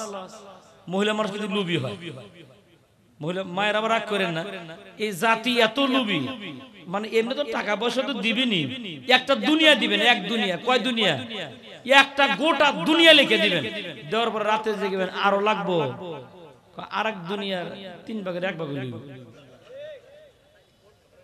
এরপরও মন কথা কয় না। বেতন ছিল আগে 8,000, বেটি খুব খুশি, বেতন হচ্ছে 10,000, হ্যাঁ খালি লোক, খালি বাড়তো, খালি বেতন বাড়তো, এর লোক খুব লোভে, বেটিও খুব খুশি, গেছে 1 কেজি পাইছে। রাস্তার ভিতরে পয়গাম্বরের ছেলে দাঁড়ানো সুলাইমান আলাইহিস সালাম, বেটিরে জিজ্ঞাসা করে, চাচি গেলা তুমি খালি হাতে আইলা আড়া নিয়া? গেছিলাম তোমার বাবার কাছে, বিচার করতে পারছে না, জরিমানা দিছি। এবার পয়গাম্বরে কয়, দাঁড়াও, তুমি আবার যাও আমার আব্বার কাছে, গিয়া আড়াগুলা ফেরত দাও, যা কও আমি আড়া চাই না, আমি ইনসাফের বিচার চাই। কিসের বিচার? ইনসাফের বিচার চাই। বেটি ঘুরে গেছে, যাওয়ার পরে কয়, বেটি ঘুরে আসলা কেন? আমার আড়া লাগতো না, আমি ইনসাফের বিচার চাই। কয় ইনসাফের বিচার চাও, এইটা তো তোমার ভাষা না, তোমার কে শিখাইলো? কয় রাস্তার ভিতরে একটা ছেড়া আছে, ছেড়া আমারে শিখাইছে। পয়গাম্বর তখন মনে মনে চিন্তা করে, এটা আমার সন্তান ছাড়া আর কেউ হতে, ওটা ধরে নিয়ে বেটি আবার গেছে, কয় তোমার আব্বাই তোমার যাইতে গেছে। যাওয়ার পরে কয়, এ ছেলে তুমি কি আমারে লজ্জায় ফেলাইয়া দিলাম, আমাকে মানহানি করতে চাও? আল্লাহর পয়গাম্বর বলে, না বাবা, আপনি তো আল্লাহর পয়গাম্বর, আর আল্লাহর পয়গাম্বরেরা ইনসাফের বিচার ছাড়া কোনোদিন বেইনসাফের বিচার করে না। এই বেটি আড়া ছিল 1 কেজি, 5 কেজি কেন পায়? এখন পয়গাম্বর বলে, বেটি বিচার দায়ের করলো বাতাসের বিরুদ্ধে, বাতাস তো দেখাও যায় না, বাতাসের বিচারও তো করা যায় না। আল্লাহর পয়গাম্বর বলে, বাজান আপনি সিজদায় পড়ে যান, আপনি যেহেতু আল্লাহর পয়গাম্বর, আল্লাহ আপনার দোয়াও কবুল করে নেবেন, দেখবেন আপনার সাথে বাতাস কথা বলা শুরু করে দিবে। বুদ্ধি কে দিল? কথা কনে কে দিল? ছেলে দিল। তাহলে বোঝা যায় বাবার বিচারে চাইতে ছেলের বিচার শক্ত হয়, বাবার বিচারে চাইতে ছেলের বিচার শক্ত হয়। মনে রাখেন, আমাদের বাপ দাদার বিচার যারা করতেছে, এদের বিচার আমরা ছেলেরা করলে পিণ্ডের অবস্থা 12টা বাজে যাবে ইনশাআল্লাহ। শুধু সময়ের অপেক্ষা, বলেন ইনশাআল্লাহ। মুসলমান খুব গভীর মনোযোগ। আল্লাহর পয়গম্বর লম্বা সূরা সিজদা দিয়ে বলে, মালিক বাতাস নাকি আমার কথা শুনে, ইনসাফের বিচারের জন্য বাতাস আমার কাঠ গড়ায় দাঁড় করায় দাও। অমনি বাতাস হাজির হয়ে গেছে। সুবহানাল্লাহ। ছেলে যে বাবারে বুদ্ধি শিখাই দিল, এই জন্য ছেলের দাম কমলো না বাড়লো? বাবারও দাম কমলো না বাড়লো? এটা বোঝার জন্য আর একটা দৃষ্টান্ত বোঝেন বাবা। একই কোর্টের ভিতরে ছেলে উকিল, বাবা উকিল। ছেলে দাঁড়ায় ইজলাসের ভিতরে দাঁড়ায়, অবজেকশন ইওর অনার, আমার বাবা এক পক্ষের উকিল, আমি আর এক পক্ষের উকিল। আমার বাবা বুড়া মানুষ, বাবা কিচ্ছু বোঝে না, বাবার চাইতে আমি খুব ভালো বুঝি, সুতরাং আমি বড় জ্ঞানী মানুষ, আমি যা বলি আমার কথা অনুযায়ী রায় দিবেন, বাবার কথা মানা ঠিক হবে না। এবার বাবার মেজাজ গরম, বাবা দাঁড়ায় কয়, অবজেকশন ইওর অনার। এখন ইজলাস থেকে বিচারকে কয়, অবজেকশন ওভার রুল। এখন বাপের ডাক দিয়ে কয়, যা খুশি আপনি কোন। এবার বাবা ডাক দিয়ে কয়, যা আপনা ভালো করে শুনে নেন, আমার ছেলে বলছে আমি বুঝি কম, আমি যদি কম বুঝতাম ওর তো জন্মই হইতো না। বুঝতেছে? আমি বুঝছি জন্য ওর কি হয়েছে? তাহলে বাপে কয় পয়েন্ট পাইছে? বাপে এখন 1 পয়েন্ট আগায় আছে। এইবার ছেলে দাঁড়ায় কয়, যা আপনা আমার বাবা মনে হয় বসে নাই, আমার বাবারে জিজ্ঞান তার বাপ কি করে। এইবার ধরা ইজলাস থেকে বিচারকে কয়, হে মিয়া বলেন আপনার বাপ কি করে? আমার বাপ চাষা, হাল চাষ করে। এইবার উকিলের ঘরে উকিল বাচ্চা ডাক দিয়ে কয়, ইজলাস থেকে স্যার আপনি ভালো করে শুনে রাখেন, আমার বাবা নিজেই স্বীকার করছে তার বাপ কি করে, হাল চাষ করে। তাহলে সে হলো চাষার ঘরের উকিল, চাষার ঘরের উকিল। আর আমারে জিজ্ঞাসা করেন আমার বাবা কি করে? এই যে আমার বাবা দাঁড়ায় আছে আমার সামনে, আমি হইলাম উকিলের ঘরের উকিল। তাহলে ছেলে যে বড় একটা পয়েন্ট পাইলো, এজন্য কি বাবার দাম কমলো না বাড়লো? ইজলাসের ভিতরে বাবা টের পাইছে, ইজলাস থেকে স্যারও টের পাইছে, এরা বাপ বেটা 2 ভাই। এটা কি গুনার কাজ? খালি আমাকে দোষ দেয়। আপনার ছোট্ট একটা বাচ্চা যখন বাড়ির থাকে কোলে নিয়ে চাঁদ দেখে আর কি, আয় আয় চাঁদ মামা টিপ দিয়ে যা, পোলায় কয় আয় আয় চাঁদ মামা টিপ দিয়ে যা। মামা একটা হলে বাব্বাটা কি? তখন সমস্যা হয় না, আমরা কইলি বেজাল। তাহলে ছেলে যে বলছে যে আমি খুব বুঝি, এজন্য বাবার ইজ্জত কমছে না বাড়ছে? কথা বলেন। এজন্য আল্লাহর পয়গম্বর বলে বাজান আমি আপনাকে বলে দিলাম, এজন্য আপনার সম্মান কমলো না। এই যে দেখেন বাতাস আপনার সাথে কথা বলে, ইনসাফের বিচার করে দেন। আল্লাহর পয়গম্বর দাউদ আলাইহিস সালাম ইনসাফের বিচার করতে গিয়া বাতাসরে ডাক দিয়ে কয়, এই বেডি গরিব মানুষ, এই বেডির আড়া তুমি উড়ায় নিলা কেন? বাতাস ডাক দিয়ে কয়, আমি কারো আইন মানি না, আমি আইন মানি কার? আল্লাহ রাব্বুল আলামিন বলেন, আফা গায়রা দীনিল্লাহি ইয়াবগুনা ওয়ালাহু আসলামা মান ফিস সামাওয়াতি ওয়াল আরদি তাওআন ওয়া কারহা। আল্লাহ রাব্বুল আলামিন বলে, গোলাম তোমরা কি আমি আল্লাহর দেওয়া জীবন বিধান ছাড়া অন্য জায়গার মধ্যে শান্তি খুঁজো? অথচ আসমানে যারা আছে আইন মানে আমি আল্লাহর, জমিনে যারা আছে আইন মানে আমি আল্লাহর। কেউ ইচ্ছায় মানে কেউ অনিচ্ছায় মানে, সবাই আইন মানে কার? আর মনে রাখেন পরিষ্কার কথা হলো, আল্লাহর আইন মানবে যারা শান্তি পাবে তারা। আর যার শান্তি আল্লাহ যেখানে ঘোষণা করে দিয়েছেন সেখানে গেলেই কি পাবে, আর অন্য জায়গায় দিলে কি শান্তি পাওয়া যায়? পাওয়া যাবে না। এটা বোঝার জন্য আর একটা দৃষ্টান্ত বুঝে নেন বাবা। ছেলে বিবাহের সময় শ্বশুর বাড়ি থেকে গরু আর বাছুর আনছে, যেটাকে আমাদের উত্তরবঙ্গে গাই বাছুর কয়। বুঝছেন আপনারা? বিয়ে করার সময় কি আনছে? গাই বাছুর, যৌতুক আনছে। 4-5 দিন গাভীর দুধ দহন করে 15 কেজি 20 কেজি হয়। এমসি বাজার বেচে, জৈনা বাজার বেচে, 2 নম্বর সিএমবি বেচে, ভালোই চলে। হঠাৎ করে মায়ে ফোন দিয়েছে স্যাডারে, এ কই আছিস তুই? আমি এমসি বাজার, আয়া দেখ তোর বাছুরে দুধ খায় না। এবার ছেলের বাপের ফোন দিয়েছে, তুমি কই? কই জৈনা বাজার। আয়া দেখো বাছুরে দুধ খায় না। বাপ বড়া দৌড়ে এসে, বাছুরে দুধ না খেলে তো দহন করা যাবে না। দৌড়ে কি হয়েছে? যায় দেখ বাছুরে দুধ খায় না। বাতি জ্বালাও তো। এখন বেড়ি বাতি জ্বালাইছে। এখন এরা দুই বাপ বড়া দেখে এই বেড়ি বারে বারে বাছুর নিয়ে বলদের তোলে। কার তোলে দেয়? আচ্ছা বলদের যা আছে চুষলে বেরিয়ে বুঝিস। আচ্ছা বাছুরের শান্তি কই? গায়ের তলে। আর দে এই জন্য স্বাধীনতার পরে হাজারো আইন হয়েছে বাবা, মাগার শান্তি কথা কয় না। কারণ কি? কারণ খুঁজে যায় দেখেন, এগুলো সব গাই না। কোন কোন ভালো করে বুঝবেন, শিক্ষিত জনতা যারা আছেন, আমাদের দেশে যতগুলো আইন আছে, 2টা আইন কোরআন হাদিসের। কয়টা? একটা হলো বিবাহ তালাক, আর একটা হলো সম্পদের ভাগ বটোয়ারা। এই 2টা ছাড়া যত আইন আছে কোন সরকার করে, সব ব্রিটিশরা করে গেছে। কাদের আইনে দেশ চলে? কথা বলেন। ব্রিটিশদের আইনে। আর ওই ব্রিটিশের আইনের বিরুদ্ধে কথা বলে যারা, জেলখানার ভাত খায় তারা। এরপর পরিষ্কার কথা শুনে রাখেন, আল্লাহর জমিনে আল্লাহর আইন মানবে যারা শান্তি পাবে। ওই বাতাসে কয় আমি কারো আইন মানি না, আইন মানি আল্লাহ। আল্লাহ তাআলা জিবরাইলকে পাঠায় দিয়ে পুরো ঘটনা শোনায় দিয়েছেন পয়গম্বর দাউদ। ঘটনা কি জানো? এই যে বুড়ি মানুষ, এই বেড়ি 1 কেজি আটা, বেড়ি কি করে? বেড়িরে ডাক দিয়ে জিগো বেড়ির আমলটা। আল্লাহর পয়গম্বর দাউদ আলাইহিস সালাম ইনসাফের বিচারে কাঠগড়ায় বসা। ওই বিধবা মহিলাকে ডাক দেয়া বলে, মা তোমার 1 কেজি আটা তোমার হাতের ভিতরে, বাতাস তোমার আটা উড়ে নিয়ে গেল, বাতাস আমার দরবারে ইনসাফের বিচারের জন্য হাজির হয়ে গেছে। এ মা তুমি ভালো করে আমাকে শোনায় দাও, তুমি এই আটা নিয়ে কর্তাটা কি আমারে বলো। এবার ওই বুড়ি মানুষ বলে, ওগো আল্লাহর পয়গম্বর শুনে রাখেন, প্রতিদিন আমার বাড়িতে মেহমান আসে, আর এতিম সন্তানদের ছাড়া কোনোদিন আমি আমার বাড়িতে খাবার খাই না। যেই দিন আমার বাড়িতে এতিম না পাই, রাস্তার ধারে ধারে এতিমের সন্ধানে বের হয়ে যায়, ওই এতিমগুলো ধরে আনার পর আমার বাড়িতে বসায়া ওই এতিমদেরকে আমি খাবারের ফয়সালা করে দিই। ক্ষুধার্ত 2 জন এতিম আজকে সকালবেলা আমার বাড়িতে আসার পরে রুটি হলো মাত্র 2টা রুটি দিয়ে দিলাম। ক্ষুধার্ত ক্লান্ত শ্রান্ত শরীর নিয়ে ওরা 2টা রুটি খাওয়ার পরে কয়, আমাদের ক্ষুধা নিবারণ হয় নাই, আর একটু যদি দিতেন। আমি তো মায়ের জাতি, মোহাব্বত আর ভালোবাসায় ভরা আমার বুকটা। চিন্তা করে দেখলাম এদের অন্তরে বড় ক্ষুধা, ক্ষুধাটা নিবারণ করা দরকার। খানিকটা গম ছিল, গমটা যাতা পেশার পড়ে 1 কেজির মতো আটা বের হয়ে গেছি। ওই এতিমদেরকে খাওয়াবো বলে এই আটা নিয়ে বাড়ির দিকে রওনা হচ্ছিলাম, হঠাৎ করে প্রতিমধ্যে বাতাস আমার আটা উড়ে নিয়ে গেছে। এরপরের খবর আমার জানা নাই। আল্লাহর পয়গম্বর বাতাসকে ডাক দেয়া বলে, বাতাস তুমি আল্লাহর হুকুমে আটা নিয়ে গেলা কোথায়? বাতাস জবাব দেয়া বলো আল্লাহর পয়গম্বর কিছুক্ষণ পরেই ওই জাহাজের মাল সহ বণিক সহ নাবিক সহ আপনার দরবারে ব্যবসায়ী কাফেলা চলে আসবে।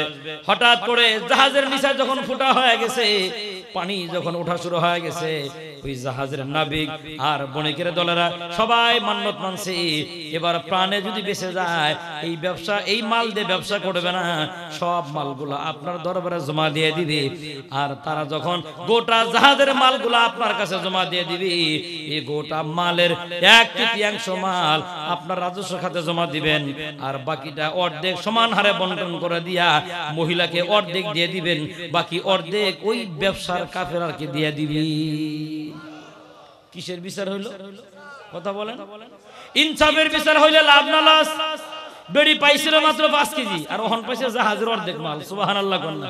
তাহলে ইনসাফের বিচার হবে যেখানে শান্তি আছে সেখানে, আর ইনসাফের বিচার বহির্ভূত জুলুম হবে যেখানে, আর অশান্তির দাবানল জ্বলবে সেখানে। এজন্য বাজান আমাদের দ্বারা যেন ইনসাফ না হয়, বেইনসাফ করবেন না, ইনসাফ করবেন। এখন নিজের বউর সাথে ইনসাফ করবেন, তবে বউর সাথে ইনসাফ করতে গিয়া যদি ঝগড়া বাজে ভালো করে বুঝেন বাবা, বউর সাথে মিথ্যা কথা কইলে কিন্তু গুনাহ হয় না। ওহন কয় এইবার একটা ওয়াজ পাইছি, এটা নিয়ে হয়তো বাড়ি যাউন দুই বলছি। মিশকাত শরীফের হাদিস, 3 জায়গায় মিথ্যা কথা বলা যায়। কয় জায়গায়?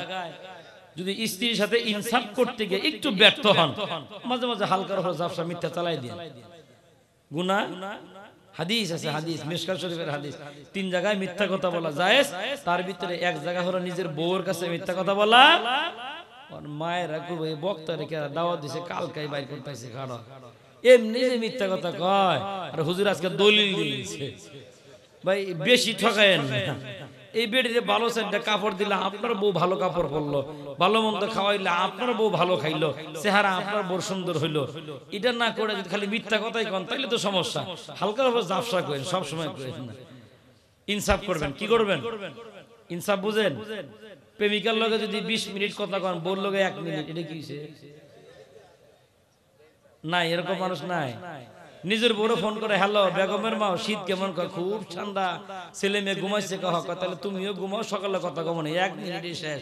আর প্রেমিকার লগে চলছে ঘন্টার পর ঘন্টা, আছে না নাই? এই জন্য ভাই এটা হলো বেইনসাফ। এটা কি বেইনসাফ? নিজের বিবিকে যা খাওয়ান ভাবিদেরকে আরো বেশি খাওয়ান, এটার নাম কি? বেইনসাফ। তাহলে এতক্ষণ যা আলোচনা হয়েছে ইনসাফ কিসের? বিচারকের কাঠগড়ায় থাকলে ইনসাফ হবে। ব্যবসা করলে পরে কাস্টমারের উপর জুলুম করা যাবে না, সেখানেও করতে হবে ইনসাফ। আমি রিকশার ড্রাইভার হই, বাসের ড্রাইভার হই, কন্ট্রাক্টর হই, আমার যাত্রীদের সাথে বেইনসাফ করা যাবে না। সর্বোপরি যেখানে আসি সেখানে ইনসাফ, যেখানে আসি সেখানে ইনসাফ। এরপরে শব্দটা ইহসান।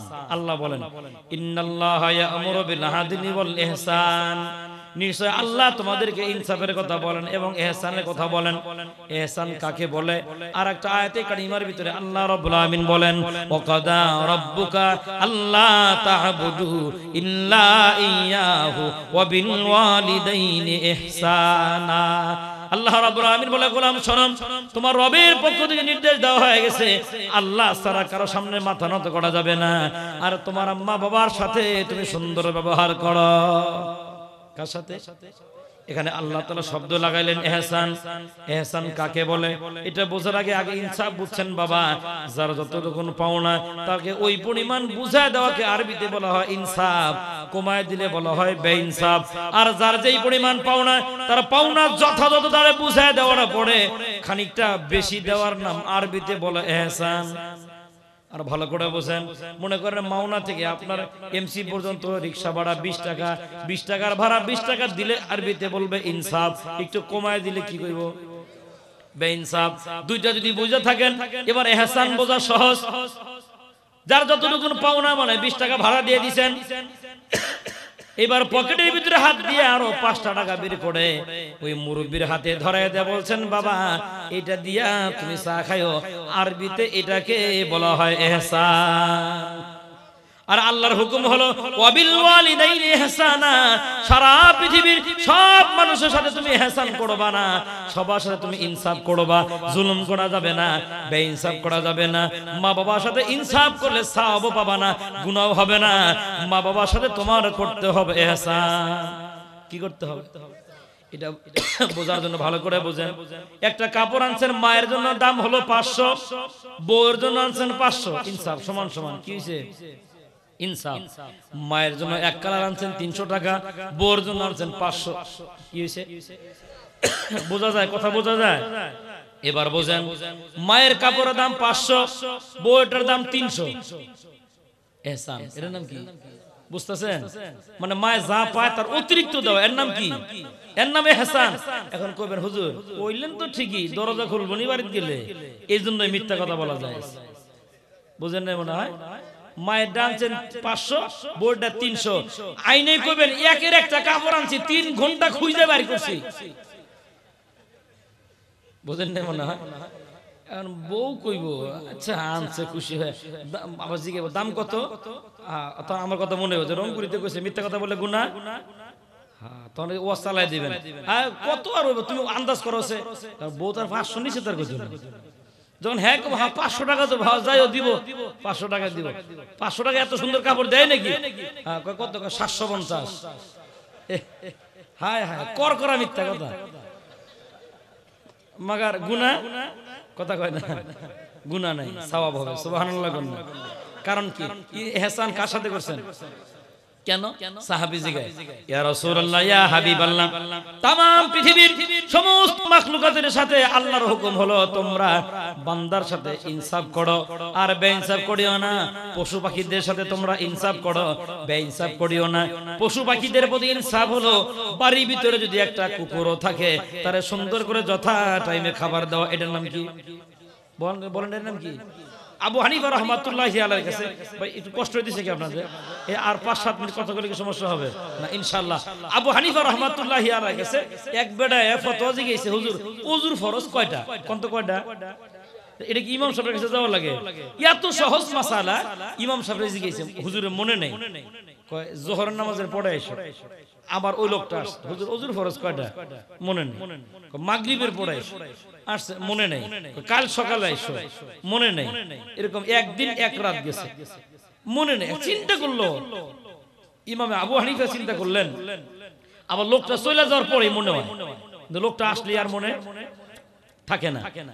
হুজুর এটার জন্য সিজদায় পড়ে কাঁদতেছে আর মুরাকাবা করে দেখে আল্লাহ তাআলা তারে দেখাইতেছেন, তোমার স্ত্রী যে বাবার বাড়ির দাওয়াত খাইতে গেছে, তোমাকে যে বইলে গেছিল যে ওই যে খোয়ার আছে না, মানে মুরগি রাখে যে তুমি হাঁস আর মুরগিগুলো থাকলো সকালবেলা একটু খাবার দিয়েন, তোমার যে মনে নাই, বেইনসাফ করতেছো, পশু পাখিরে খাবার দাও নাই, যত বড় দরবেশ হোগা মাগা তোমার আকল বুদ্ধি কাজ করতে। বুঝতেছেন কি করার কারণে? কাদের সাথে? পশু পাখিদের সাথে। সাথে সাথে দৌড়ে গেলেন, যাওয়ার পরে ওই পশু পাখিদেরকে খাবার দিলেন। খাবার দেওয়ার পরক্ষণেই লোকটা আসছে, আয়া কয় হুজুর ওযুর ফরজ কয়ে ফেলেছে 4টা। বুঝতেছেন কিছু? তাহলে ইনসাফ কি শুধু মানুষের প্রতি হবে না পশু পাখিদের প্রতি হবে? পশু পাখিদের প্রতি ইনসাফ হবে। এটা বললাম এই কারণে, অনেক সময় আমরা গ্রামগঞ্জের বাজারে চা খাই, গরম চা, কুকুর হাইটা যায়, ইচ্ছে করে কুকুর উপর গরম চা ছেড়ে দিই। আছে না কিছু মানুষ এরকম? সাবধান, সতর্ক হন। ও আল্লাহর বান্দা, তাসবিহ হবে কার? আল্লাহ। এজন্য ওর সাথে ভালো ব্যবহার করা, এটা ইনসাফ। এটা কি ইনসাফ? কারোর সাথে, কারো মাখলুকের সাথে খারাপ ব্যবহার করা, মনে থাকবো কি ভাই? ইনশাআল্লাহ। তাহলে সব জায়গার ভিতরে কি হবে? ইনসাফ। আর মায়ের ব্যাপারে ইহসান। মায়ের ব্যাপারে সাহাবী জিজ্ঞাসা করলেন, ইয়া রাসূলুল্লাহ ইয়া হাবিবাল্লাহ, পৃথিবীর সমস্ত মাখলুকের প্রতি মহান ভাবে একটা নির্দেশনা হলো, তোমরা পৃথিবীর ভিতরে মানুষের সাথে বিচারের কাঠগড়ায় গিয়ে তোমরা ইনসাফ করো আর পশু পাখিদের প্রতি তোমরা ইনসাফ করো। আর কিন্তু মায়ের ব্যাপারে আল্লাহ তাআলা ইহসানের কথা কেন বললেন? আল্লাহ নবী বলে, শোনো, মায়ের বেদনাও 3 গুণ। আল্লাহ তাআলা এই কারণে মায়ের হকও বাড়ায়া দিয়েছেন 3 গুণ। আল্লাহ রাব্বুল আমিন বলেন, ওয়াসাইনাল ইনসানা বিওয়ালিদাইহি হামালাতুহু উম্মুহু ওয়াহানান আলা ওয়াহনিন ওয়া ফিসালুহু ফি আমাইন। অন্য রাওয়ায়াতের ভিতরে এমন আছে, হামলুহু ওয়া ফিসালুহু সালাসুনা শাহরা। আল্লাহ রাব্বুল আলামিন বলেন মা বাবার প্রতি সুন্দর ব্যবহারের জন্য আমি আল্লাহ তাআলা তোমাদেরকে নির্দেশ দিলাম। কেন জানো?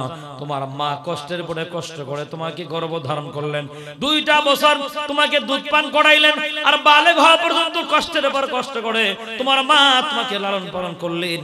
এজন্য ওই মহান রবের নির্দেশনা হলো সবার প্রতি হবে ইনসাফ, আর মায়ের প্রতি হবে ইহসান।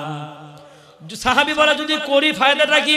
আল্লাহ নবী বলেন পৃথিবীর জমিনে কোন সন্তান যদি মা বাবার প্রতি ইহসান করে, মা বাবার হক যথাযথ পাওনা বুঝায় দেয়, আর আবেগ নিয়ে ভালোবাসা নিয়ে মা বাবার প্রতি যদি একটা নজরে তাকায় থাকি, আল্লাহ নবী বলেন আল্লাহর বান্দারা তাকাইবে যতবার, আল্লাহ তাআলা তাদের আমলনামায় কবুল হজের সওয়াব লিখে দিবেন ততবার। এখন অনেকে কইবে হুজুর আমার তো মা নাই বাপ নাই, এখন এই ওয়াজ করে লাভ কি? আল্লাহর হাবিব সাল্লাল্লাহু আলাইহি ওয়াসাল্লাম বলেন মান যারা কবরাই আবওয়াইহি ফি কুল্লি জুমাতিন গুফিরা লাহু বিররান। দুনিয়ার ভিতরে কোন সন্তান যদি মা বাবার কবর জিয়ারত করে প্রতি জুমার দিন, কোন দিন? এই যে আপনারা ভাগ্যবান মানুষ, এখন কিন্তু জুমার দিন শুরু হয়ে গেছে, আগামীকাল সারা দিন জুমার দিন। মদিনাওয়ালা নবী বলেন পৃথিবীর কোন সন্তান যদি মা বাবার প্রতি ইনসাফ করার পরে প্রতি জুমার দিন মা বাবার কবরের পাশে দাঁড়ায় যায়, আর 2 ফোঁটা চোখের পানি মা বাবার কবরের পাশে দাঁড়ায় যদি ছাড়তে পারে, নেক সন্তানের চোখের পানি জমিনে পড়ার আগে আল্লাহ রাব্বুল আলামিন মা বাবার কবরে আযাব বন্ধ করে দেয়। আমল হবে ভাই, যেখানেই থাকেন মা বাবার প্রতি ইনসাফ করবেন। মা বাবা মারা যাওয়ার পরে মা বাবা রেখে যাওয়া বন্ধু বান্ধবের সাথে ভালো ব্যবহার করা, এটা ইনসাফ। এটা কি? এটা কারণ কি? আপনার বাবা নাই, হাজার হাজার মন মাটি চাপা নিয়ে বাবা কবরে শুয়ে গেছে, কিন্তু বাবার ওই মুরব্বী বন্ধু বান্ধব দুনিয়ায় বেঁচে আছে, এদের সাথে ভালো ব্যবহার করেন। ওই মুরব্বী বাজার করে দৌড়ে গিয়ে ব্যাগটা হাতে নেন, চাচা আপনি আমার বাবার বন্ধু মানুষ, এত ভারী বোঝা নেওয়া লাগবে না, আসেন আমি আপনার সাথে ঘুরে ঘুরে বাজারটা করে দেই। তখন দেখবেন ওই বাবার বন্ধুর মন থেকে দোয়া আসবে, হাড়ে আমার বন্ধু মরে গেছে, আমার বন্ধু সুন্দর একটা ছেলে রেখে গেছি। এই যে মানুষের দিলের আবেগ আর ভালোবাসা আল্লাহ কবুল করে নিয়া এই নেক সন্তানের এই আমলটাকে সদকার সওয়াব আল্লাহ দান করে দেয়। এজন্য মা মারা যাওয়ার পরে মায়ের বান্ধবীর সাথে অর্থাৎ মায়ের বোন খালাদের সাথে ভালো ব্যবহার করা, আর বাবা দুনিয়া থেকে চলে গেলে বাবার বোন ফুফুদের সাথে ভালো ব্যবহার, এর নাম ইনসাফ। এর নাম কি? ইনসাফ। আল্লাহ তাআলা আমাদের সবাইকে যেন জায়গা বুঝে ইনসাফ এবং ইহসান করার তৌফিক দান করেন বলে আমিন। থানভী রাহমাতুল্লাহি আলাইহি বলেন বছরে বিশেষ বিশেষ দিনে শবে বড়া, শবে কদর, 2 দিন, জুমার দিন, আর যেখানে সন্তানেরা নেক আমল করে, এই বিশেষ বিশেষ দিনগুলো যখন চলে আসে, মৃত মা বাবার রূহগুলা সন্তানদের কাছে হাত পাতে আর কয় ইউনাদি বিসাউতিন হাজিনিন, ইউনাদি বিসাউতিন হাজিনিন ইয়া আবাতি ইয়া আহলি ইরহাম আলাইনা ইরহাম আলাইনা। ওই মা বাবার রূহগুলা সন্তানদের দ্বারস্থ হয়ে হাত পাতার বলে আরে আমার সন্তানেরা নিষ্ঠুর হয়ে বসে থাইকো না, আমি মা তোমার কাছে হাত পাতলাম, আমার জন্য দোয়া করো। ওই নেক সন্তান যখন আব্বা আম্মার জন্য দোয়া করে, আল্লাহ নবী বলেন ওই নেক সন্তানের দোয়া কবুল করা মাত্রই আল্লাহ তাআলা তার মা বাবার রূহগুলারে মাফ করে দিয়া ওই কবরটারে তার জন্য জান্নাতের বাগান বানাইয়া দেয়। এজন্য বিশেষ বিশেষ দিনে শবে বরাত, শবে কদর, 2 দিন, জুমার দিন, আর যেখানেই কোরআন তেলাওয়াত করা হবে সেখানে আব্বা আম্মার জন্য দোয়া করবেন ইনশাআল্লাহ।